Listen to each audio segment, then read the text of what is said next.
सोलापुरातील 2,500 रुपये भरलेल्या प्रलंबित विडी कामगार महिला सदस्यांना त्वरित भूखंड द्या अशा मागणीचे निवेदन महाराष्ट्र कामगार सेनेच्या वतीने मुख्याधिकारी पुणे यांना पुणे गृहनिर्माण व क्षेत्र विभाग मंडळ म्हाडा यांना महाराष्ट्र कामगार सेनेचे अध्यक्ष विष्णू कारंपुरी महाराज यांच्या नेतृत्वाखाली पुणे येथील पुणे गृहनिर्माण व क्षेत्र विकास महामंडळाच्या कार्यालयात देण्यात आले।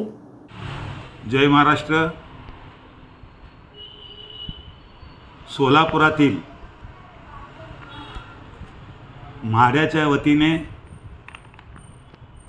हैदराबाद रोड येथील बांधण्यात आलेल्या विडी कामगार घरकुल योजनेत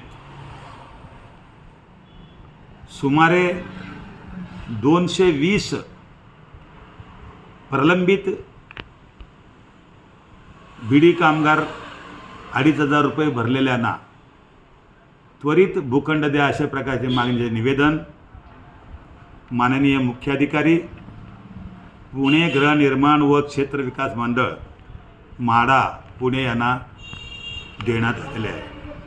महाराष्ट्र कामगार सेनेच्या वतीने देण्यात आलेल्या या निवेदनामध्ये आणि त्यांना मुख्याधिकारी साहेबांना संपर्क करून त्यांच्यामध्ये चर्चा झालेले मुख्य मुद्दे या ठिकाणी मी मांडतो की ज्या वेळेला 84, 85 व 4,000 घर त्या ठिकाणी हैदराबाद रोड ते बांधण्यात आले, त्यामध्ये जवळजवळ 580 महिला विडी कामगार त्यांना घरं मिळाली नाही किंवा भूखंड दिले गेले नाही।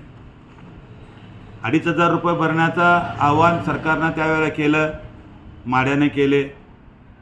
त्याप्रमाणे 2,500 रुपये भरून देखील जवळजवळ 84-85 म्हणजे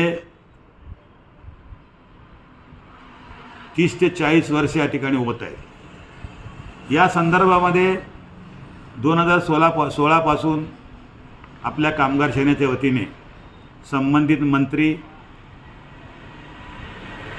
कामगार मंत्री, गृहनिर्माण मंत्री, मुख्यमंत्री या सर्वांना संपर्क साधून हे घरकुलं देण्याचा, भूखंड देण्याची आम्ही विनंती केली। 220 लोकांना भूखंड देण्याची विनंती केली, परंतु प्रत्येक वेळेला शासनाला दुर्लक्ष करत गेलं आणि स्थानिक आमदार लोकांनी देखील त्याकडे लक्ष दिले नाहीत, म्हणून तो प्रश्न प्रलंबित राहिला।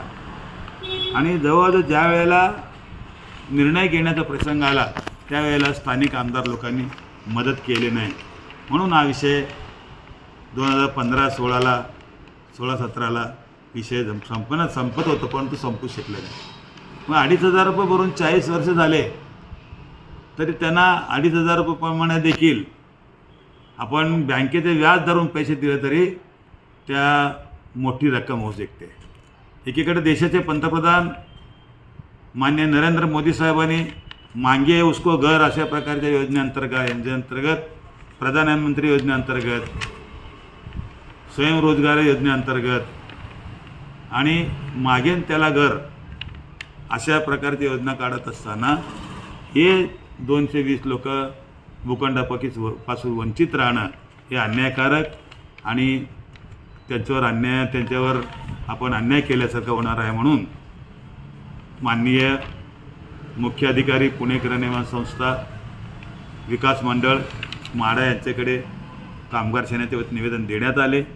या निवेदनाच्या माध्यमातून त्यांना विनंती केली की ताबडतोब या आर्थिक दुर्बल घटक विडी कामगारांना आपण त्वरित त्यांचं भूखंड द्या अशा प्रकारचे माझे निवेदन देण्यात आलेले आहे।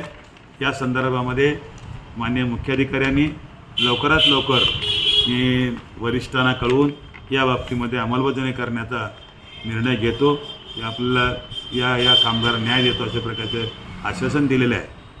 म्हणून महाराष्ट्र कामगार सेनेच्या वतीने आपण या सरकारकडं आणि सर्व कामगारांना विनंती करण्यात येते लवकरात लवकर या संदर्भामध्ये म्हाडा गृहनिर्माण संस्था, महाराष्ट्र राज्य मुंबई यांच्याकडे बैठक लावून त्याचबरोबर संबंधित गृहनिर्माण मंत्रालयाच्या माध्यमातून, कामगार मंत्रालयाच्या माध्यमातून यांना भूखंड मिळवून देण्याचा प्रयत्न आमचा सुरू आहे। तरी या बाबतीमध्ये सरकारनं लवकरात लवकर हा प्रश्न नाही सोडवला तर आम्ही परत एकदा रस्त्यावर उतरून त्या कामगारासह रस्त्यावर उतरून आंदोलन करू. जय हिंद, जय महाराष्ट्र. अशाच नवनवीन अपडेटसाठी जनता राज्य न्यूज चॅनलला सबस्क्राईब करा, लाईक करा आणि शेअर करायला विसरू नका.